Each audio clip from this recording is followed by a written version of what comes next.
Everyone and their mother knows about Grand Theft Auto 6. If you don't, you either don't play video games or literally live completely off the internet. You get it though. You've heard it from everyone. Grand Theft Auto 6 is coming this November, and we recently got a lot of details when pre-orders went live for everyone June 25th. Rockstar shared a ton of new details and screenshots along with revealing the price for the game and the quote-unquote editions you can choose from. And that is the topic of my rant on this video, because I know for the majority of people, there's only one edition that exists in your eyes, and that's the Ultimate Edition, because it's the one that comes with the complete GTA 6 experience.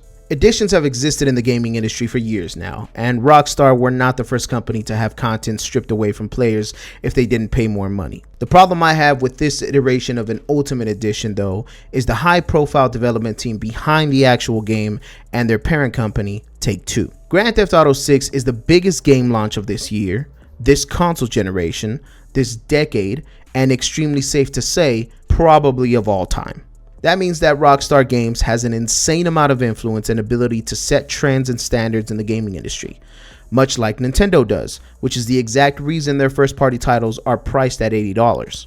Because Rockstar is owned by Take-Two Interactive, the parent company who will always put money first, the combination of a highly respected development team and Take-Two means we get these two editions that are vastly different from each other. I mean, just take a look at this graphic. Your choices of your copy of GTA 6 are a standard edition and an ultimate edition. The standard edition is priced at $80, which is currently not the standard for AAA releases, by the way. That's actually $70, so you're already paying $10 more just because it's Grand Theft Auto. That's fine. I'm actually not mad at that price because we know the caliber of the team making this game. But let's move to the Ultimate Edition that is priced at $100 and comes with extra bonuses for paying $20 more than anyone who bought the Standard Edition.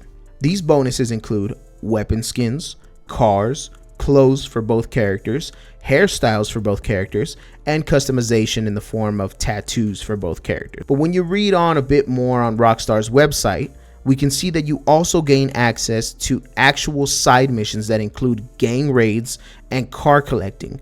Not to mention that the clothes, hairstyles, and tattoos included in the Ultimate Edition are all locked exclusively to shops that are not available to those that buy the Standard Edition of the game. This means that Rockstar built these shops and missions to exist in the game, and someone went in and pulled that stuff out and only made it available to people that pay more. To reiterate again, this is not the first time that companies have done this, but with the influence and reach that Rockstar has, because the majority of gamers are likely to buy the Ultimate Edition over the Standard, the gaming industry will think that gamers actually like these options. Rockstar would have probably been better off selling only the Ultimate Edition as the Standard Edition. Price the game at $100 and give everyone the complete experience with all the content. People would have complained about the price, but I genuinely believe the majority of people are pre-ordering the Ultimate Edition already because they believe the game is worth it. Now, let's assume Take-Two says in the future that they release pre-orders this early on to give people time to make their financial decisions or to set money aside before the game actually launches on November 19th.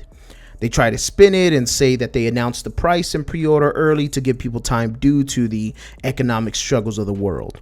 It'd be hard to believe someone who is already selling an incomplete edition of their game to care about people's pockets. But let's move on to the pre-orders. Without looking at the latest rumors, everyone knows millions of people have already pre-ordered this game.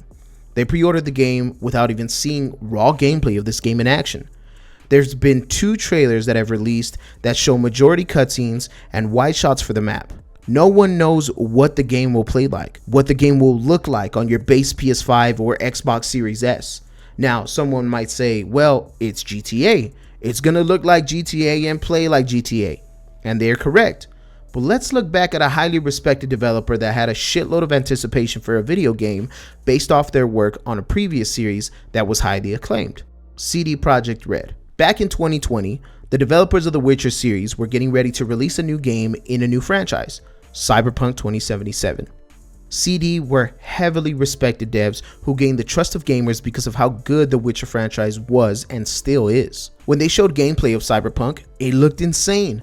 A beautiful city, bustling with NPCs, crazy realistic graphics, and great performance. CD always showed gameplay on PC, and never showed console gameplay until close to release, and even then when they did, they only showed performance on next-gen hardware, even though the game was also releasing on last-gen hardware. When the release came, last-gen hardware could barely run the game.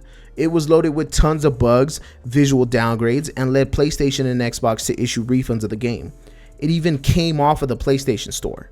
Do I think Rockstar will release a broken GTA to the masses? No, I don't. But if they're asking you to shell out $80 to $100 without showing you the actual product, if it was anything else other than GTA, you would say hell no.